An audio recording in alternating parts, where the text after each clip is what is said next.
हमारे लिए आज की तिलावत तस्नीहा शरा की किताब, उसका 34वां बाब पहली आयत से लेकर 12वीं आयत तक। तब मूसा मोआब के मैदान में कोई नबू की तरफ फसजा की चोटी पर जो यरहू के मुकाबिल है चढ़ा, और खुदावंद ने उसे सारा मुल्क जलाद से लेकर दान तक दिखाया, कुल नफ्ताली और इफ्राइम और मनस्से का मुल्क और यहूदा का सारा मुल्क मगरबी समंदर तक, और नजबा और उर्दन की वादी यानी खजूरों के शहर यरहू का मैदान सोर तक। और खुदावंद ने उससे कहा, ये वो मुल्क है जिसकी बाबत मैंने इब्राहीम और इसहाक और याकूब से कसम खा के कहा है कि उनकी नस्ल को दूंगा। तूने अपनी आँखों से उसे देख लिया है, लेकिन तू वहाँ पार ना जाएगा।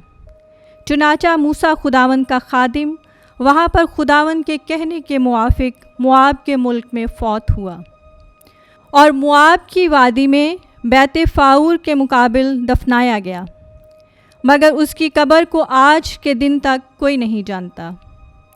और मूसा अपनी मौत के वक्त 120 वर्ष की उम्र का था। उसकी आंखें ना धुंधलाई और ना उसकी ताजगी जाती रही। तब बनी इसराइल ने मूसा के लिए मोआब के मैदान में 30 दिन तक मातम किया, जब तक कि मूसा पर मातम करने के दिन पूरे ना हुए। और योशा बिन नून हिकमत से मामूर था, क्योंकि मूसा ने अपने हाथ उस पर रखे थे। और बनी इसराइल ने उसकी फरमाबरदारी की, और जैसा खुदावंद ने मूसा को हुक्म दिया अमल में लाए।